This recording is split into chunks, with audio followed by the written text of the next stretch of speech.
What's going on, everybody? I hope everyone is having a fantastic night so far. We got a very special guest joining our Paradise Camp show to start off the show. Ross, why don't you introduce our great guest tonight? We have got the latest quarterback offer from the 2025 class. We've got Colin Hurley here with us. Colin, thank you so much for joining us tonight, man. I greatly appreciate it. Your mic's on mute. Just want to let you know because I get caught up all the time, so it's all good. What's going on, Colin? Thanks for having me. Good. Absolutely, man. Good, man. Thanks for joining us. Colin, walk me through. You were on a visit at the University of Miami before Paradise Camp. How was it to be back on campus? It was great. The coaches were very welcoming. We got to see the trophies, the national championship trophies. We got the tour of campus. It was amazing. It was nice, kept away, small, but don't have to travel a long way to get across campus. Took some pictures. And we just talked some football. That's it. Yeah, absolutely. I mean, Colin, your class of 2025, you were probably one of the youngest players at the camp. How was that experience for you? Was that your first kind of, major camp that you attended for a major university?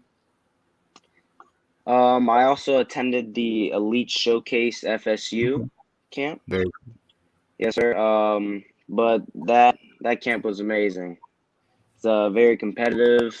You got to meet new guys. You got to meet the former players, the alumni, and the players that are playing right now. Colin, I'd love to hear from you, man. What do you think about Coach Lashley? What pops in your head when people ask you about him? That's my first time ever meeting him in person. He was a great guy. He was great to talk football with. He was helping me with some pointers whenever I was throwing the football, doing a couple drills. Whenever I went on the visit the day before, he was showing me a couple other things other than the campus, the football side, the academics, and it was a great experience for me. Being such a young player and already getting offers from schools like FSU, Ole Miss, and Miami, how has this experience been for you being so young? Has this been this recruitment process? Has this been a lot of fun for you? Yes, sir, it has. I'm blessed for all the coaches that have given me a chance. I'm just looking to get better now. Walk me through Paradise Camp. What drills did you run, and how was the competition level there? So we first did routes on air. So we did some concepts that we went in through with the film before. So we went in the film room before, went over some concepts that we were going to run out there at the Paradise Camp. And after that, we went downstairs through the concepts, the routes. After that, we went to one-on-ones against the DBs. And it started raining a little bit, so we had to go inside, finish up there, and then we did some 7-on-7 work.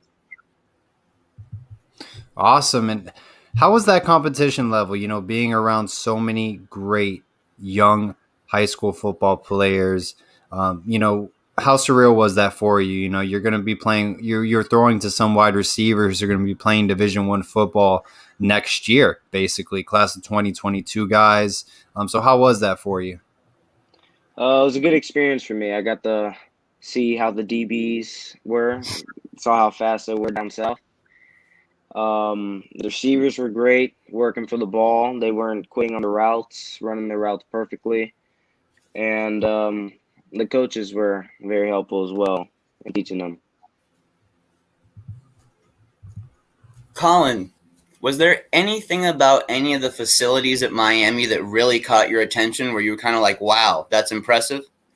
I like the weight room. That was my favorite part, the weight room. What are you getting into this offseason as far as workouts to improve your game, to take your game to the next level? Well, my first obligation to get my team prepared for another state championship run. So we're doing summer workouts in the morning, Monday through Thursday, 6:30. We lift. I throw some routes with the receivers after I pull them aside, and after that, knock out some schoolwork. Then I go lift again at night, and then repeat it again next day. Speaking of working out, weightlifting, how are you doing so far in the weight room? Are you maxing out bench press wise, squat, deadlift? How are your numbers so far? I'm focusing on getting more power, so I can correlate to the field, like getting more hip Absolutely. strength, um, getting more arm speed, stuff really to help me with throwing the football, being more athletic. Absolutely. No, I think that's great. You're doing it at such a young age, and you're working on things where maybe it's outside of your comfort zone, and you're trying to improve on those things. As a young quarterback, what are you trying to improve on this offseason to lead your high school to a state title? I'm just focusing on getting myself better however I can. Throwing the football, running, leading, things that a quarterback should work on leading the football team. Do you have any favorite players that you like to watch game film on, guys that you like to get examples from? I do like watching Deer King a lot. I watch him a lot. Um, and I really just watch NFL guys because they break it down a lot better. What is your current height and weight right now? My height's 6 foot, almost 6 foot and a half, and my weight is 200 pounds. Have Pretty you had impressive. have you had your hands measured, your the width of your hands? Yes, sir. I'm 9.3 hand. Okay. Colin, I gotta ask, what drew you to the University of Miami? Where was that interest? Are you originally from Miami? I mean, how did you come across, the orange and green, the University of Miami and its rich history? Yes, sir. I'm Maiden-Dade, so Miami's always been one of my top 5 schools, one of my dream schools. But I'm also happy that Miami is going after young 2025 kids, 2026, because that really shows that they're trying to build a future for the team. Absolutely. And how's that relationship with Coach Rhett Lashley? I know you just met him for the first time in person that weekend you attended. You had Paradise Camp. What can you say about Rhett Lashley, as a coach and as an individual you've learned so far? I like his energy that he gives off whenever he's out there. He gives off a good vibe. He knows what he's talking about a lot.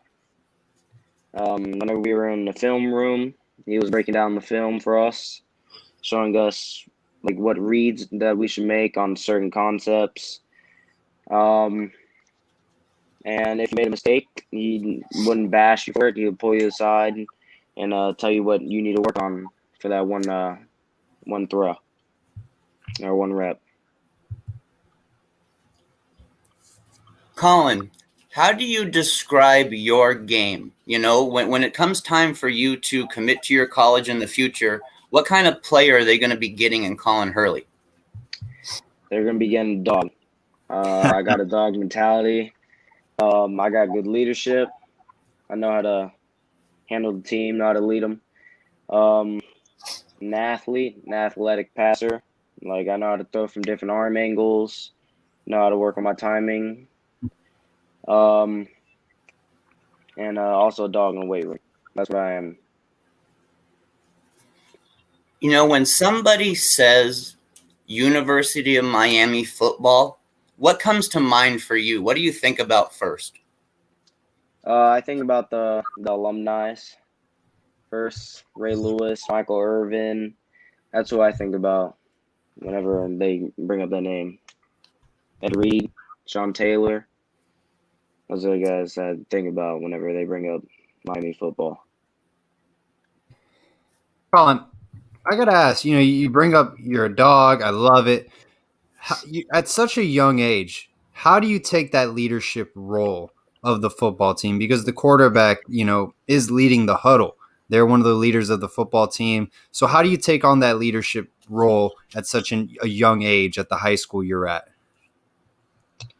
Well, most people, whenever they think being a leader means like bashing into your players, um, being hard on them. But I believe that building good relationship with your players or by like pulling them aside. If they make a mistake, you don't want to say out loud in front of the coaches. That just makes a bad look on them. You want to pull them aside, tell them like what they can work on better on that one rep, but you don't want to make them like not like you for it.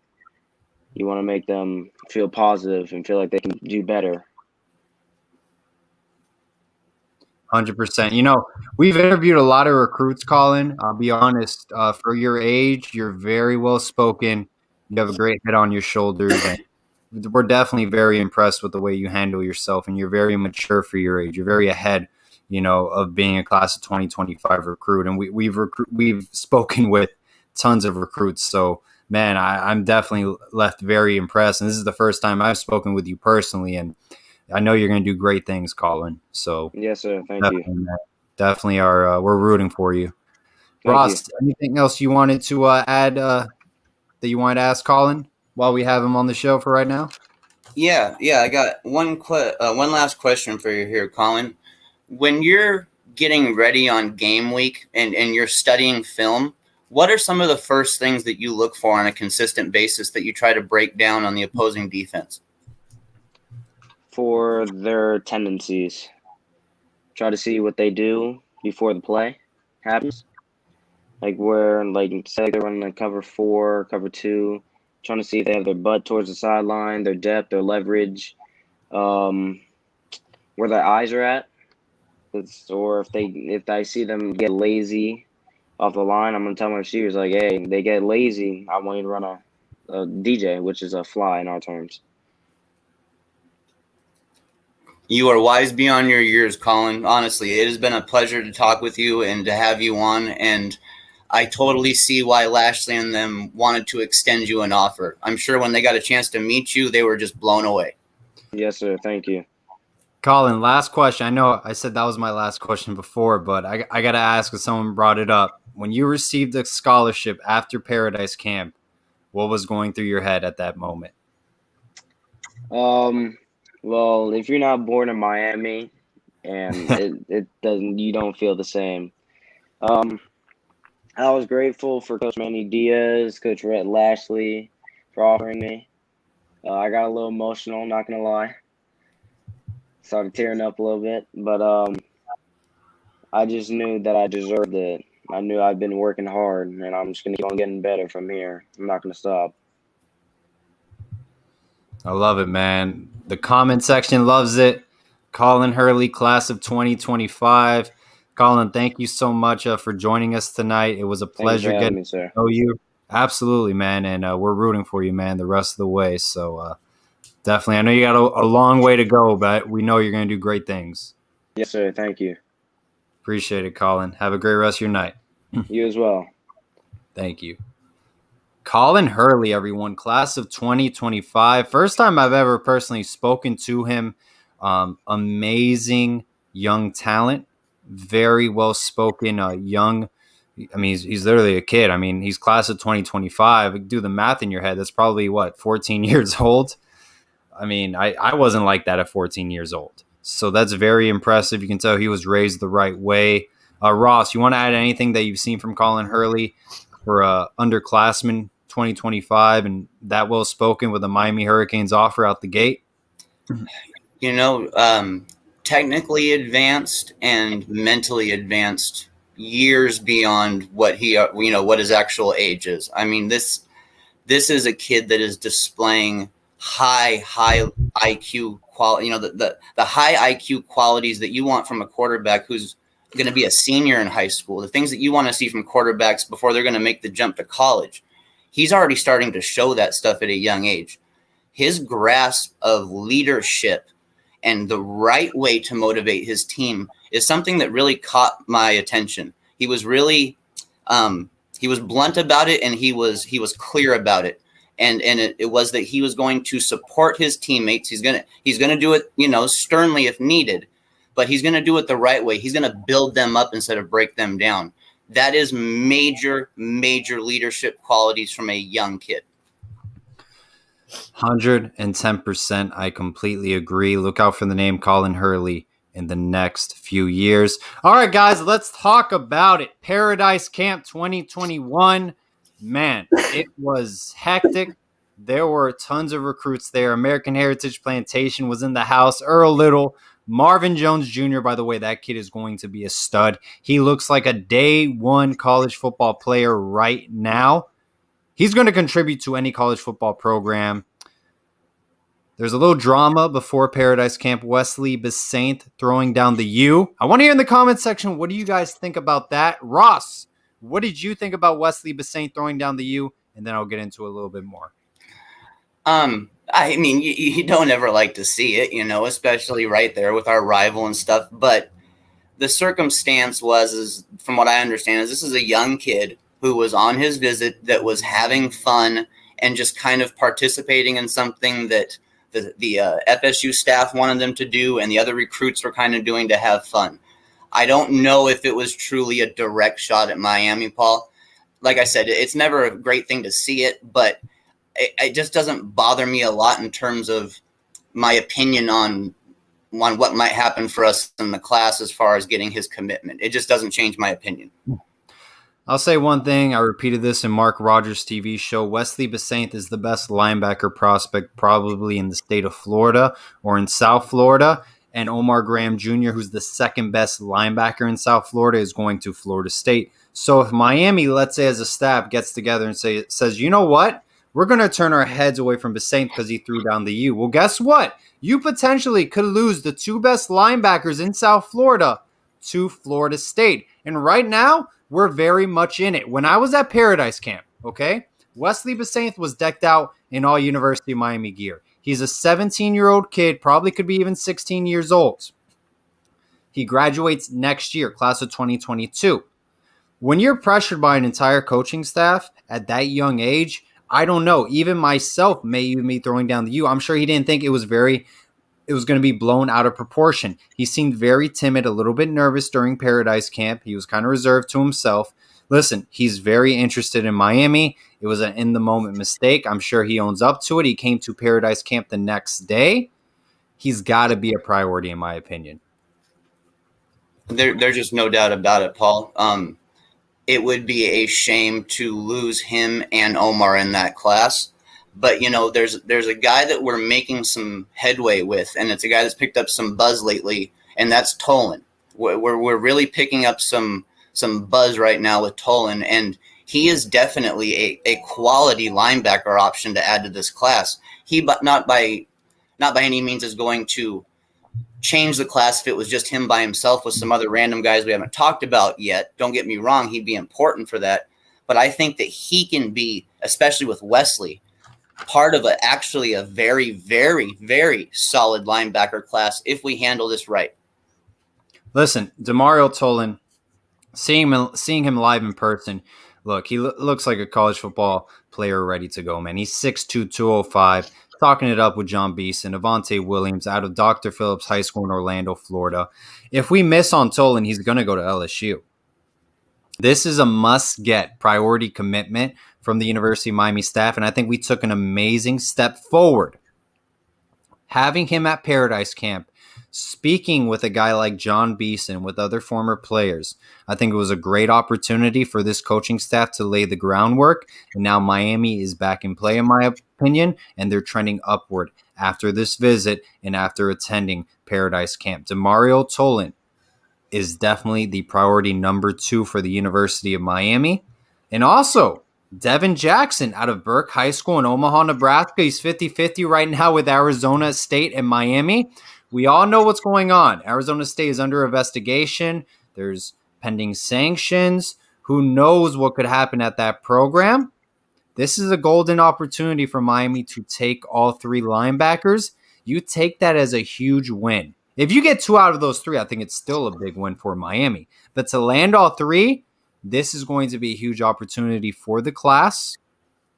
And if you guys are into rankings, I know some people are, it will give us a big boost as well. Because I know people love class rankings. One thing about the linebacker core that really stood out to me, Paul, was starting to see the guys that we made offers to come to Paradise Camp. Very, very certain style linebackers, I noticed. Very certain style. You got guys like Benjamin Hudson, a guy that you interviewed, from Bishop Gorman. Yeah. A 3-star in Leon Hart. I believe he's a local kid from Edison. We're at least casting a wide net in some ways. We're not making offers to these guys obviously right now, but we're at least keeping our options open. I think we're going for a more of an athletic look at the linebacker position, well suited for a 4-2-5 defensive scheme. I think the days of the Denzel Perrymans and the John Beesons, were just naturally the Jonathan Vilmas, the hit stick guys, where you're running through the middle of the field and they're just going to lay the boomstick on you. You just don't know when it's coming. I think those days are over at the University of Miami under the Manny Diaz tenure. I think the profile we're looking for is an athletic linebacker, and I think we're seeing that with our personnel right now and what we're recruiting right now at that position. It is what it is. We have to trust the staff's evaluation. So, we'll see what happens ultimately. But those 3 guys, I think that would be a huge get. Someone asked, Ross, I know you watch a lot of film. What do you think about Devin Jackson? Does he fit that athletic linebacker, kind of profile? Because that's how I see him as a very athletic linebacker at the Power 5 level that can fit very nicely in a 4-2-5 scheme. I feel the exact same way, Paul. He is kind of tailor-made for a 4-2-5 in some ways. Actually, and not just some ways, in quite a few ways, in my opinion, he's tailored for that. That sideline to sideline speed that we talk about, guys like him offer that. But a thing that I really like about Jackson is his burst. He's a guy that can get it done in short, tight spaces. He's a guy who can make an impact without having to get a full head of steam like some other linebackers have to do. He can make plays simply just kind of impact adjusting and boom, boom, boom, boom. He can make those kind of plays. He's got that kind of mentality, that kind of IQ, and that kind of skill set that allows him to do that kind of stuff. I'm really, really high on Devin Jackson. Really am. All right. Juan Lee just decommitted from the University of Miami. Look, I think that was the expectation when he took his official visit to UCF. I think the staff kind of acknowledged it as well. The fan base kind of got a feel Quan Lee may not be in this class. I wish him the best of luck moving forward, and I hope he does great things at the University of Central Florida. Now, the reality of that situation is we only have 1 wide receiver in this class, Landon Ibieta, and in my opinion, we're going to take 1 more, obviously. I think we finish 2 no matter what. Jaden Gibson is the top priority. Let me make that clear, okay? He attends, I believe, West Orange High School in North Florida. Correct me if I'm wrong. 6'4", 185 pounds roughly. Florida is putting the full court press on Jaden Gibson. Dan Mullen loves him. Take that as a compliment. Dan Mullen offensively is a great offensive mind in the game of college football. I always tip my hat to great minds in the game of college football. I'm always going to give respect. I don't care if it's our rival. I think Dan Mullen's a great OC, great offensive mind. He can make lemonade out of a lemon wedge. What do you think? What do you think right now where we're looking at with the wide receiver room? I understand Sean Wilson. We interviewed him. He was at Paradise Camp, spoke to his head coach. We can get into that. But what do you think, Ross? With Ibieta committed on, already, I believe that we are truly focused on that height-length combination that we've been talking about for quite a while, with guys like Gibson and Wilson. Another guy to make sure we mention is Isaiah Horton. He fits into that in ways as well, no doubt about it. So now here's my question to you, Paul, is let's say that our staff finds out that a guy like Gibson and Horton want to be at Miami. Do we take 3 wide receivers? You got to. You have to. The talent is there. Now, do I think we land both of those 2 players? I don't think so. I think I mean, honestly, I mean, isn't Horton like an Alabama lean right now? Yeah, I mean, there's some people say that, and some people are saying no. So it's tough to call. You know how it is right now. Look, I mean, if Gibson and Horton are available and you're in play for both, you have to take both. Absolutely. Don't forget numbers. You take the best available recruit out there. Forget numbers because your wide receiver room, really, there's a big question mark right there. I don't need to go into specific players. We have a lot personnel wise, but it's really more quantity over quality, in my opinion. The talent's there. It's just the production on the field and the development. So, no, if Gibson and Horton are available, absolutely, you go grab those guys.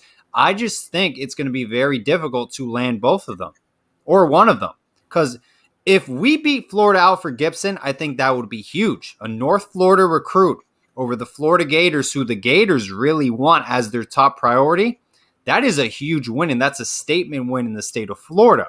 I don't know if it will happen. I mean, how do you feel about that situation with Florida? Like you spoke about Mullen. I mean, we're talking about a guy that is proven to be a great offensive mind and a guy who can take players and get them into the NFL. So it's tough, Paul. I mean, it's really tough to go up against him on this one, in my opinion.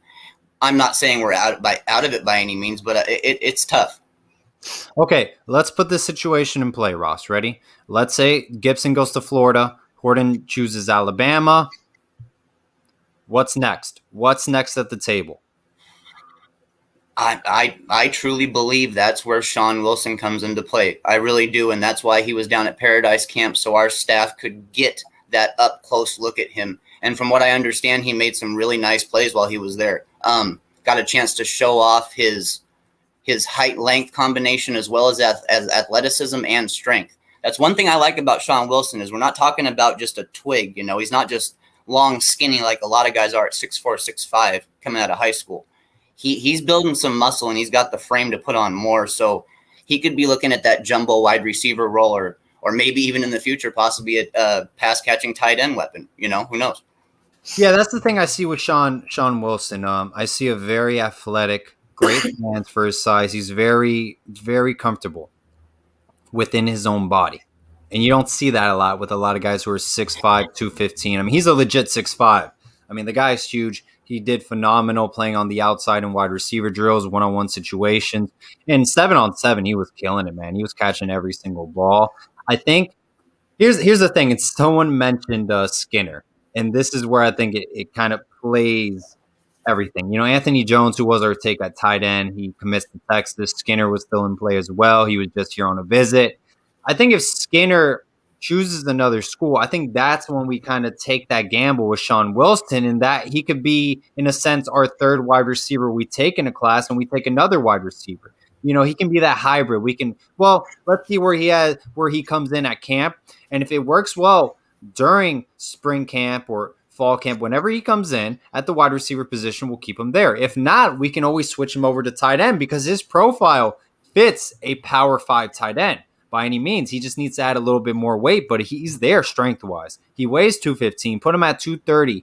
He's good to go in the Power 5 level. So definitely I think Sean Wilson can play at both positions. And I understand Chance Morrow was someone you spoke with, and he was very confident he was going to get an offer. He just committed to Louisville. He has a ton of interest. I mean, what do you think about that situation? I think it's a shame that we didn't pursue him more, honestly. What he told me is that the staff had been getting in touch with the Kane staff had been getting in touch with his high school staff. They wanted film. They wanted information. He was kind of starting to lean towards the idea that Miami was going to be extending him an offer sometime soon. And to see us not go that route with another, he is a 6'5", 6'6" wide receiver with extreme length and extreme athleticism. That makes me feel like, Paul, that we're actually a little more comfortable with Sean Wilson as a plan B than people might think we are initially, honestly, and casting a wide net at that. And it's just basically Gibson, Horton, and Wilson that offer some of those traits. We seem to be really comfortable just going that route. Look, I spoke with Sean Wilson's head coach during Paradise Camp. He said DeMarcus Van Dyke loves Sean Wilson. Okay, he loves him. It just has to trickle down to the top. And I think Rob Likens is being patient. I think he really wants to land Isaiah Horton and Jaden Gibson. So I think they're waiting on that. And Sean Wilson's going to be picking up some Power 5 offers as we get closer to early National Signing Day, or whatever it's called now. Early Signing Day, National Signing Day, whatever you want to call it. Sigmund with a $5 donation. Thank you very much. I saw Malik Curtis win Offensive Player of the Year. Could he move to offense and add an extra defensive back? Where would you like to see Malik Curtis play at the next level? I think it's a shame to limit a guy like him with his athleticism and the traits that he offers on both defense and offense. I would like to think that we could find a way to fit him into the offense, at least occasionally, even if he's going to play that DB role for us and start to be more focused on that. He proved in high school that he's a playmaker, Paul. He is an absolute playmaker. And let's not forget about the possibilities that he might have as a kick returner, punt returner as well. He showed some explosiveness there.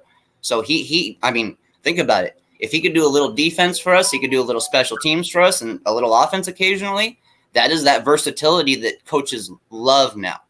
I think he'll be our ideal punt returner and kick returner at the next level. I think we can really, really utilize him nicely. He reminds me a lot of Travis Benjamin. And no, I understand he's got the hair, I just think he really does remind me of Travis Benjamin, the way he moves. So I think that would be definitely an ideal option because we need help at that position. I don't know what's been going on at punt return. It has not been the Miami standard. And that's what the old Miami teams were made of. Elite punt returners that would set up our offensive drives. And it's been missing for a little while. And we need to fix that. A lot of people have been asking Ross, cornerback position, what's going on? Chris Graves just received a crystal ball to the University of Miami. He just visited LSU. I mean, what are your thoughts about this position? Where do we stand right now? And I don't think Earl Little Jr. will be a Miami Hurricane. I'm just being honest because I know it's going to come up. I feel the same exact way as you, and I'll just get that one, I guess, out of the way too. I don't believe Earl Little will be in our class in 2022. I just, unfortunately, I don't see it that way. We've got some pretty good options there, Paul, and this speaks to the level of talent and the level of, just the level of what T-Rob can bring to the University of Miami immediately. I mean, we're already talking about guys like, Fegan and even, Earl Little, even though we don't think he's coming. But to have him still be intrigued in Miami and to be talking about Miami, and then to have a name like Jaheim Singletary, even though that's another one that's pretty tough to haul in, but to have him go out of his way to really talk about T-Rob and talk about how much he appreciates him, and to give Miami kind of the time of day just because of how much he appreciates T-Rob, I think we're going to do okay there, Paul. I really do. I know Spells is a hot topic right now. I know fans are thinking he's heading to West Virginia, and the buzz is the buzz, man. You can't lie about that right now. West Virginia seems to be somewhat in the lead for him, and that's that whole American heritage thing where we'd love to start getting a little bit more players out of there on a consistent basis. Hard to make them a pipeline. It really is, but we need to get some guys out of there. I think it's going to be 50-50 right now with Jacoby Spells, July 4th. I really do. I honestly, if I were a betting man, I'll place my bet on Miami. But, man, flip a coin on that. I think he's really considering West Virginia. I think he was throughout the whole recruiting process, and they are a major player. We need to start winning some battles at American Heritage Plantation. We haven't won a lot, and we lost a lot of good ones. So that does need to change. I understand, Kylie Herbert, Nesta Silvera came out of American Heritage Plantation, but we lost some battles. Your Pat Surtains, your Tyson Campbells, for example, those were huge players, okay, that ended up doing great things at the collegiate level. So I think Jacoby Spells would be a nice win. Fingers crossed on what happens July 4th. West Virginia is a major player. Do not look down on them because they're not as elite as Miami history-wise, but they are definitely – James Williams as well. Thank you for correcting me, Michael Euro. Yeah, that's a huge one. We'll get into him a little bit later. He's going to be a special talent. Ross, wait, go ahead. Well, I was going to say, before we get off the topic of cornerback, or at least DB in general, there is at least one player I want to touch basis on, and that's Nick Cull. That is a very versatile player who I believe is being underranked by the star system. Okay. I'm really high on Cull.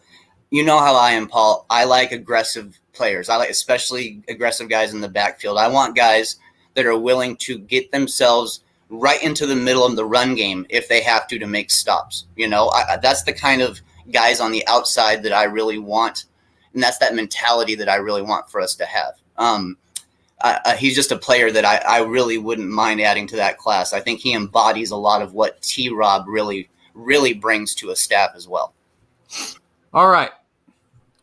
Let's talk about defensive line real quick from Paradise Camp. Shamar Stewart was there. He was talking it up with Gregory Rousseau, Calais Campbell. The guy is huge. He's 6'4", over 215 pounds, out of Monsignor Pace Senior High School, 5-star recruit. I mean, this guy's going to be a freak athlete. The defensive line in 2023 or whenever he comes on board. I think we took a great step forward with Shamar Stewart. He was interacting with players on the team. It was a great opportunity for the University of Miami family, alumni, current players to really come to him and make him feel like a family.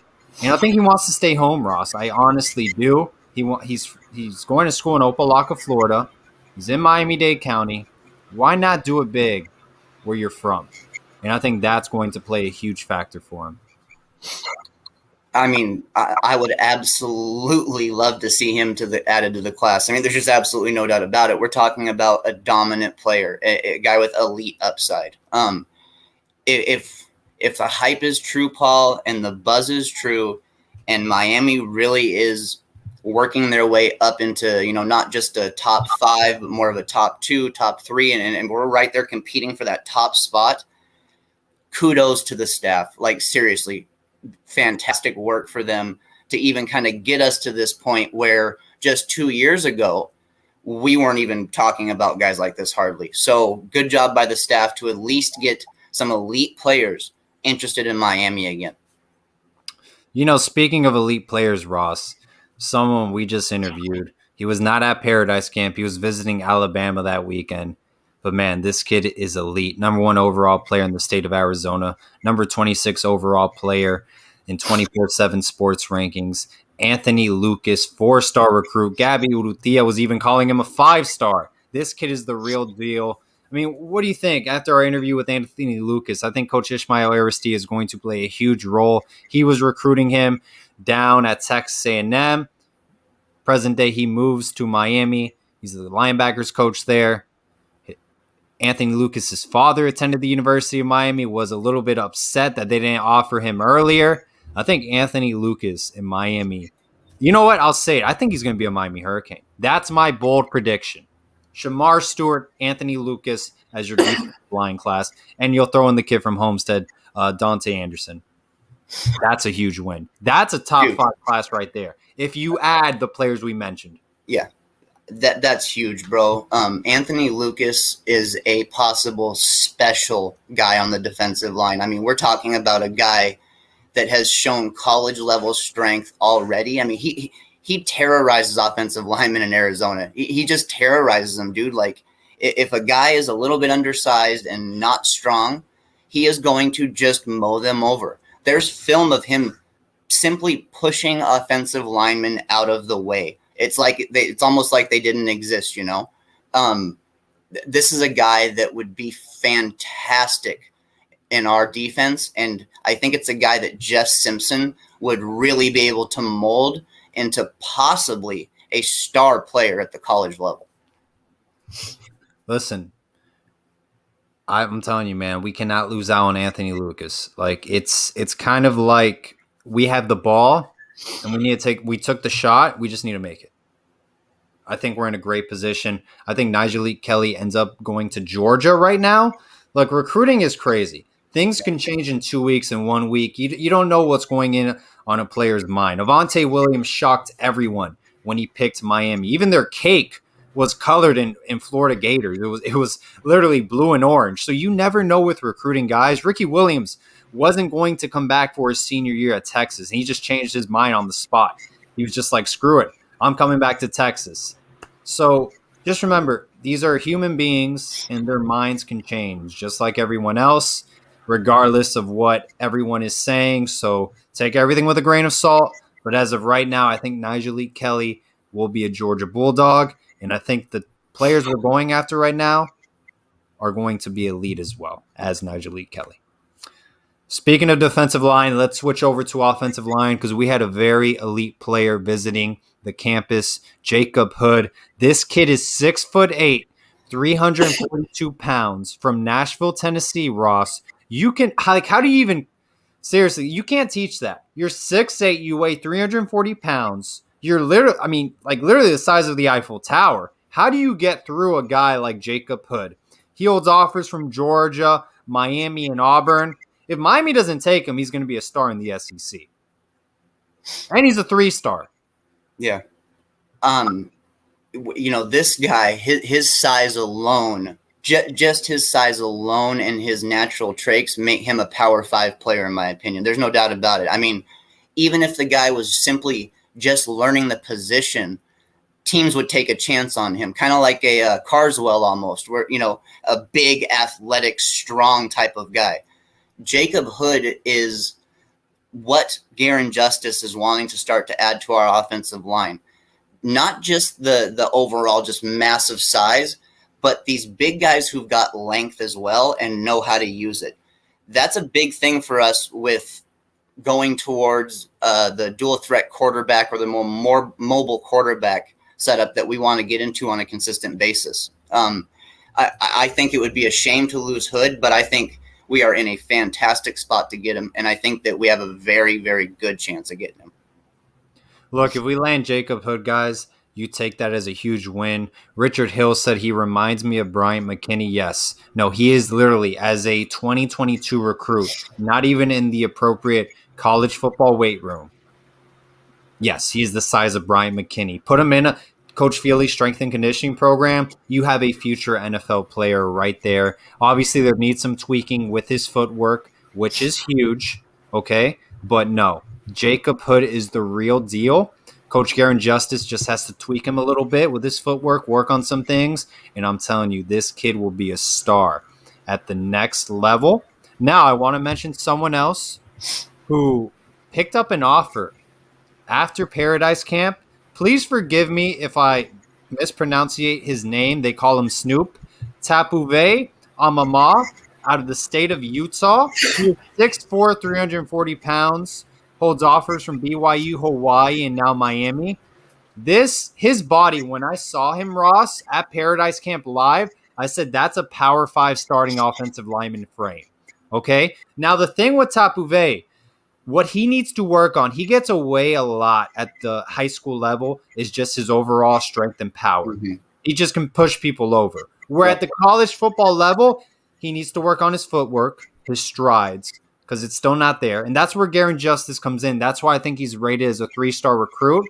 In a sense, he is a project, but the frame is there. His measurements are there, and those are things you can't teach. And once Garen Justice works with him, hey, I think we have a starting Power 5 offensive lineman that may play in the NFL one day. He has that NFL frame.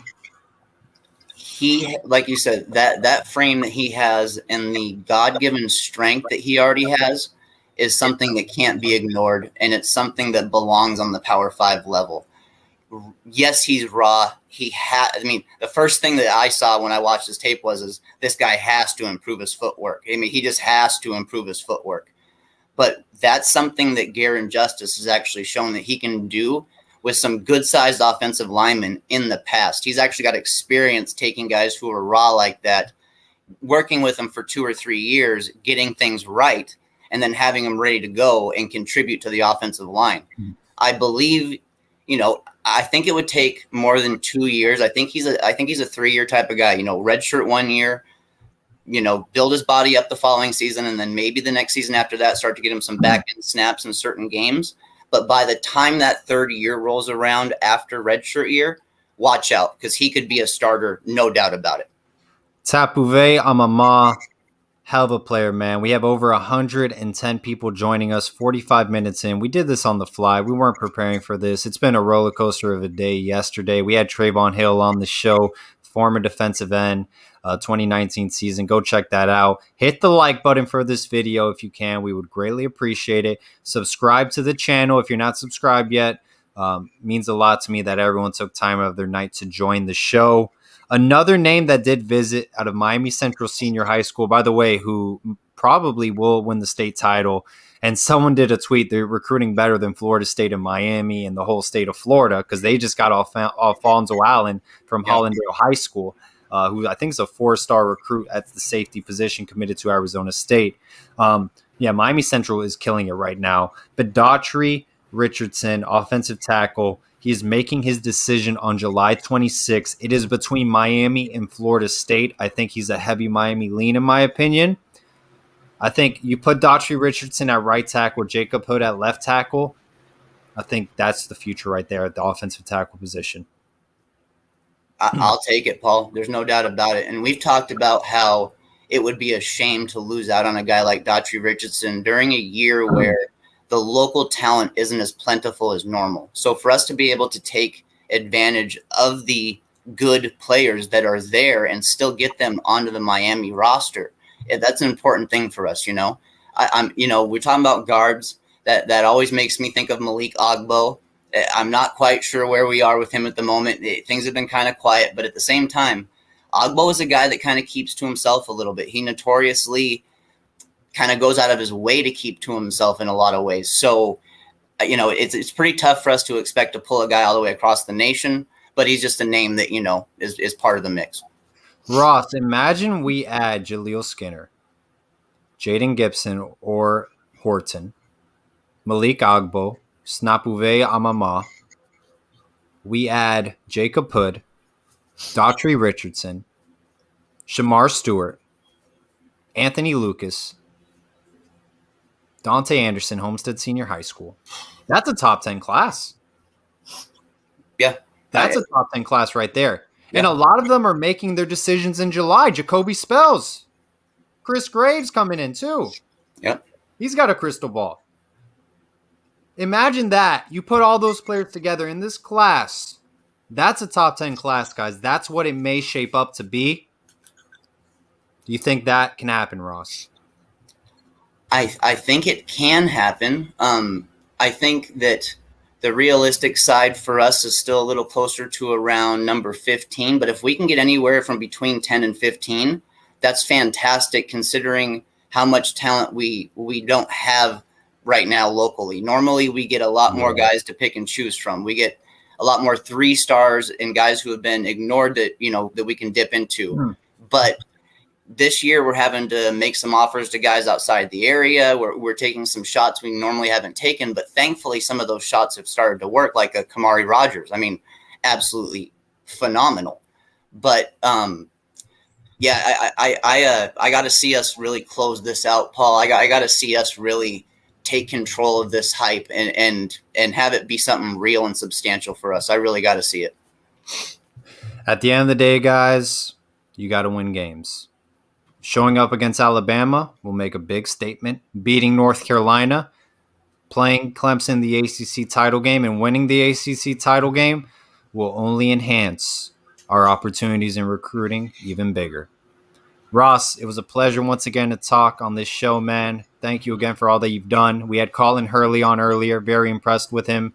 Thank you to the 114 people that were on live with us right now. We greatly appreciate it. In the words of Richard Hill, if you win, they will come. Always. All about the you guys. Go Canes. Go Canes.